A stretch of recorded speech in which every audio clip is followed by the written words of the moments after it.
Hello, this is the RPG Pundit, the final boss. Oh, it's a good pipe. The final boss in Internet Shitlords. And hello to all of you in the Shitlord army out there. What was I saying? Wow, what's in this pipe?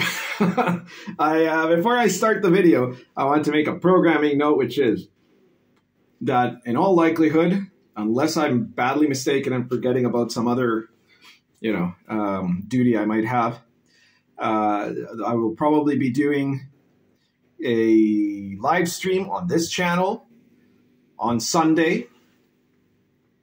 So keep your schedules open. It'll probably be Sunday night, probably, I don't know, 8 p.m. Central or something like that.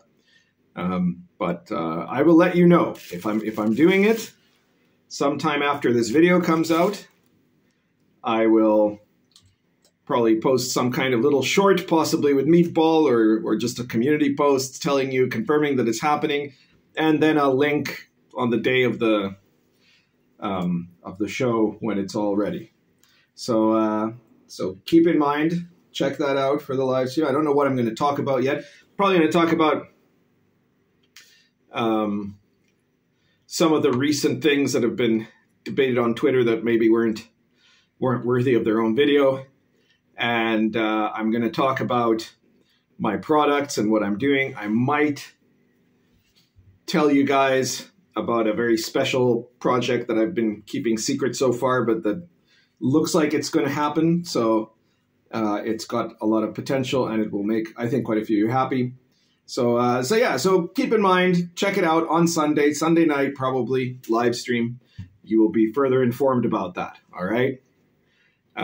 Second, be sure to keep checking out my products, stuff like Star Adventure, Lion and Dragon, or the Old School Companion 2. Today we're going to be talking about D&D adventures.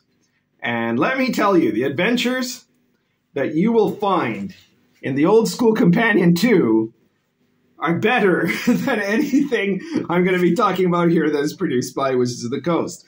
So be sure to check it out. It's got like 26 different medieval authentic adventures you can use in your OSR game. It's, of course, especially good with Lion and Dragon, but you can use it in any OSR system, and you can basically put them into any OSR setting, as long as it's a kind of, medieval fantasy setting, to add, a touch of medieval authenticity. They're all based on real events from either history, legend, real medieval legend, medieval myth, or in some cases even medieval stories and songs, right? So be sure to take a look.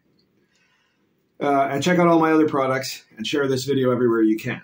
So today, what I am going to talk to you about is that I was right. There's nothing I like better than saying, I told you so. And, those of you who've watched me for a while know that I quite relish in every opportunity I have to tell people I told you so.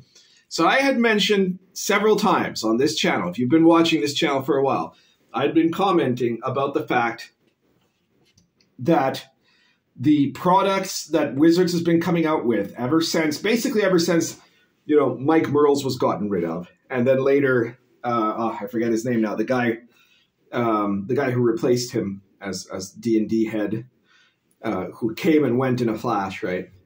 Damn, I used to remember his name. It's 90s game design. Ray Whittinger, I think that's it. So anyways, after that, it was basically the maniacs are running the asylum, right? And then you have all these ultra-woke people who started making increasingly ultra-woke games. And I had predicted that those games were steadily losing customers. And now we have hard evidence that that's true. I knew it was true through a combination of my basic instinct in this hobby, first of all. Second of all, magic. The real proper use of divination. And third of all, because of tips that have been sent to me anonymously, right, by people who are inside the industry in different places, right? And so none of them had a hard sheet of evidence to show me, but I believed them, right?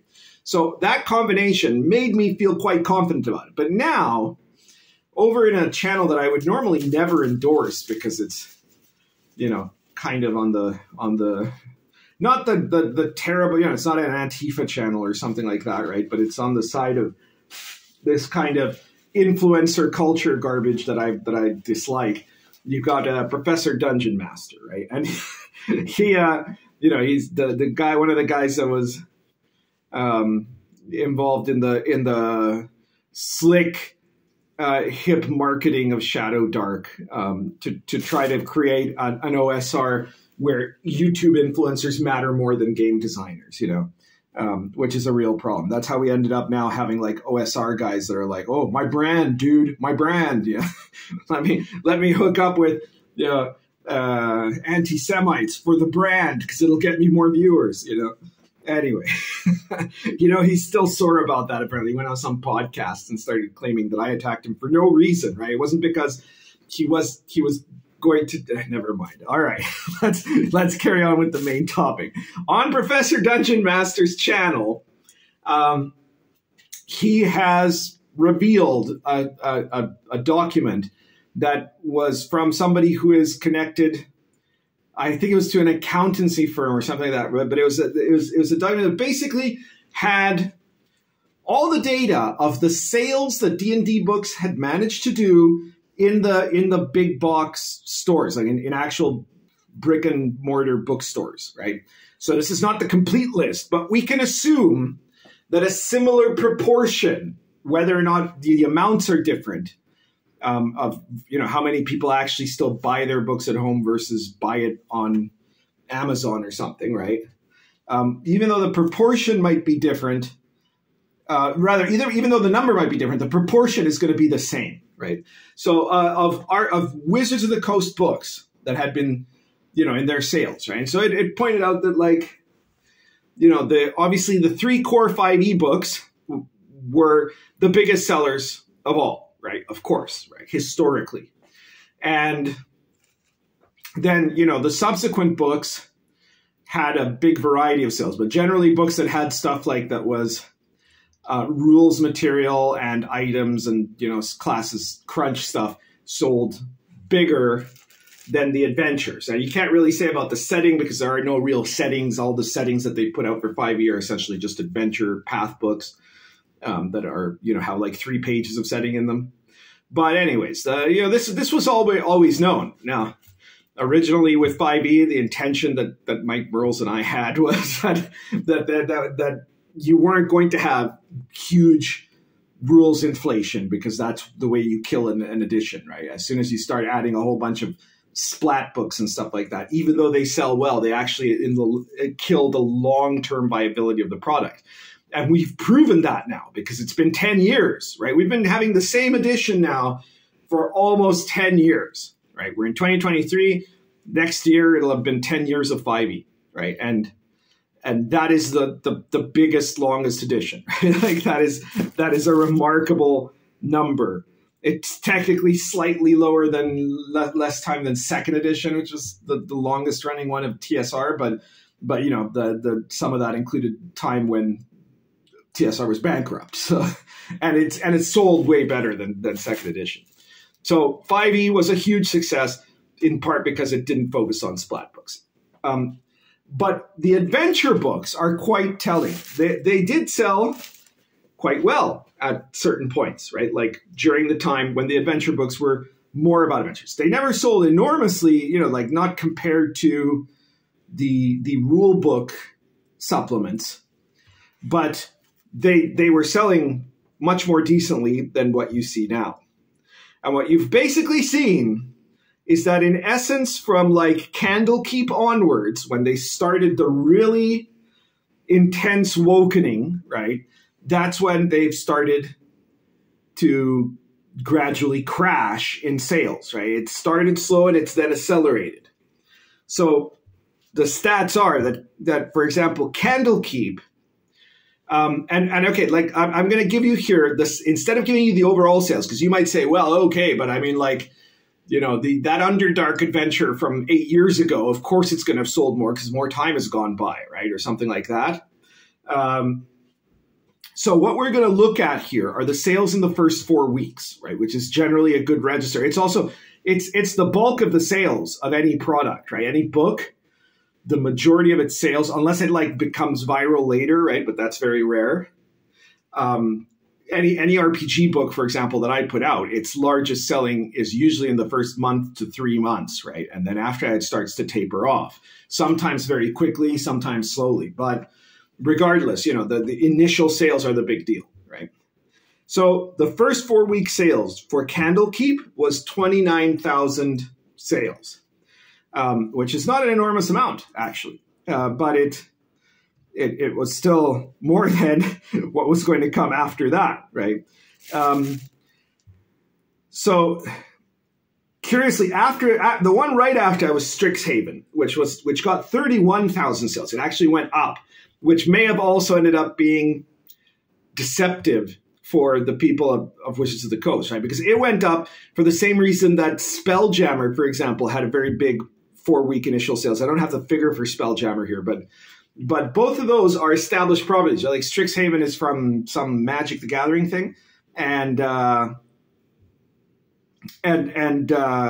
Spelljammer is a 2nd edition setting, right? And so they both got sales on the basis of this kind of name recognition. Same thing as like Ravenloft, yeah. So Strixhaven had a little boost. But then after that, it starts to be all downhill, right? Wild Beyond the Witchlight goes down to 26,000. And any boost that they got from Strixhaven not only was lost, but they've lost extra, right? And then you have, so that's like 5,000 down, you know, like from Strixhaven. So then after that, Witchlight, you've got the Dragon Queen, right? Which is also, you know, this is where you realize they're in real trouble, right? Because it is also a 2nd edition product, right? And it's a product, it's Dragonlance, right? Like it's much bigger, much more popular, had much more appeal than Spelljammer. 19,000 copies.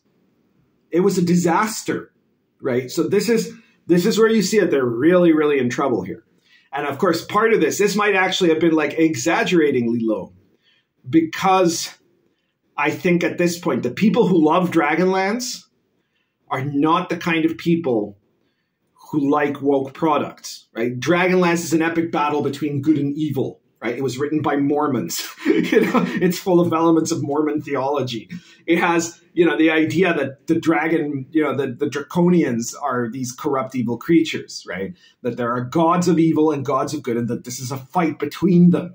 You know, it's about people being heroic. It features, you know, an order of knights that you have to be a man with a mustache to be a knight. Like, there's nothing more. Like, you know, so all of these things added up to the fact that when they go and they do a Dragonlance book that has like black female knights of Solamnia and, you know, all this sort of stuff, the people who love Dragonlance aren't buying that, right? So 19,000, it was just a complete disaster. That is the point where I'm betting that there are executives, like people who work for Microsoft, that are looking at this going, what the hell? You know, like, okay, screw it. We're switching to virtual tabletop. 100%. All these people are going to lose their job. We're going to get AIs that are going to do better products for our customers than these people. You know, and then of course, my favorite, Radiant Citadel, 11,000 sales in 4 weeks. It's insanely bad, right? It's just, this is the product that just, remember, you watch my recent video, they just won 2 awards in Gen Con because of how diverse they were, right? Like, obviously it wasn't because of how well they sold. Obviously it wasn't because of how good they were, because it was clear that Radiant Citadel was a garbage product made by garbage people, right? Who had almost no skill or ability in designing games, that were chosen exclusively out of a combination of diversity quotas and personal friendships to the guy that was running the thing, who himself was chosen by Wizards as a diversity choice, right? Not because of any ability he might have. So it was a disaster of the culminated layers of ineptitude created by DEI-style thinking, right? Where let's just keep multiple layers of people being selected for reasons other than merit and see what happens. That's what happens. That's what happens when you do that. You crash to 11,000 sales. In a question of just a few months, they've lost 2/3 of the basis of the people who buy their products, right? 2/3 of the people who bought Candlekeep, which was already less than people who bought the previous books, said, you know what? Screw this. I'm not getting Radiant Citadel. Yeah. So the proof is out there now. It is. I was right. Absolutely right. And in fact, I predicted that the deceleration would start slow, but it would pick up. And that's exactly what's happening. And I can't imagine what's going to happen after this, where it's going to go with this giant book that's full of AI art or with this book of many things where suddenly you're going to have like an autistic paladin and her good aligned Medusa girlfriend create the deck of many things, which, by the way, why would a paladin create a deck of many things? Like, do the people who thought this up even know what a deck of many things is? It's not a good item. It's not an item that is, it's basically a clever cursed item. It's what I would call a clever cursed item. Most cursed items in D&D are stupid cursed items because like you grab them and you're cursed and that's it, right? There's no good reason why you would want to keep it. A good cursed item is one that gives you a reason to keep it, right? So the deck of many things is a deck of random cards. You draw a card. That card might give you something awesome, or it might give you something really bad, or it might just destroy you, right? So it is a cursed item. It dooms the person who has it pretty much. I've never had a case of the deck of many things being in a party without it really screwing up the people in that party because they can't resist the chance that they're going to get something wonderful. And so then they're going to draw a card. And sooner or later, if they get them something wonderful, they're going to keep trying and they're going to end up getting screwed by the deck of many things. Why would a paladin do this? Unless, of course, she's now a paladin of evil, or maybe just a paladin of like narcissistic atheism, because now that's allowed too, right? These people have ruined Dungeons and Dragons in every sense, and they're paying the price now. That's the fact. They're paying the price. And I can absolutely understand. And I'm not saying I'm going to be a fan of the 5th edition VTT or the 1D&D rather, VTT, but I can completely understand why all the Microsoft people are looking at this and going, yeah, okay, so we can't just fire them because they'll claim we're racist and sexist and transphobic, right? But we've got to figure out a way to phase these guys out. I think that they're emphasizing the VTT because they realized this relatively early on. They're like, okay, these people are going to destroy this product line. So we have to end this product line and start a different product line and not have these people on there. The question is, will Wizards be smart enough not to just repeat the mistake at the VTT level? Maybe they're just going to go all AI, but then you got to look at who programmed the AI, right? Because that AI could end up being just as stupidly woke as these idiots that have designed these books, these absolute morons who have driven this franchise into the ground, So there you have it. That's it. I've been vindicated. I was right. D&D is going broke for having gone woke, as expected. So I guess that's everything for today. Once again, if you like this video, please share it everywhere you can find it. Everywhere you think someone will find it interesting, rather. And please be sure to hit the like button, subscribe if you haven't subscribed. Share it also anywhere that you think it might piss someone off, because, hey, why not? And, if you want to support me, again, check out all my products. The links, people keep asking us, they're like, where can I find the links to your products? They ask this in the YouTube videos, in the comment section. And in every single YouTube video, it's literally in the description. You click the more button on your app, if you're looking at it in the app, right? Like where it starts the description, then ... and then it says more. You click more, that'll expand. And in my case, it'll expand to a complete list of links to all of the products that I currently am selling, right? So you'll be able to find the whole thing there. You'll find Lion and Dragon and Dark Albion and Cults of Chaos. You'll find Star Adventure and the Old School Companions and World of the Last Sun and the Gonzo Fantasy Companion. You'll find the Invisible College. You'll find Sword and Caravan and Social Encounters and Wilderlands. Everything you'll find is on there in all the RPG Pundit Presents series. So be sure to check those out. You'll find some of my prices range from, I think, 99 cents all the way to like $69.99, depending on what we're talking about, whether it's like the smallest RPG Pundit Presents periodical or the largest, the fanciest version of the Invisible College in hardcover. You'll find something in your price range, and you'll find tons of things probably that you'll be able to use in your OSR or D&D campaigns, whether or not you plan to run my specific systems or settings. There's stuff that, everything in my games are made to be super playable, and that you can like take stuff out and put it in other places, modular, like 5e, which, That's part of the point. So that's everything for today. Currently smoking a Lorenzetti. This is a Lorenzetti apple plus Argento Natural.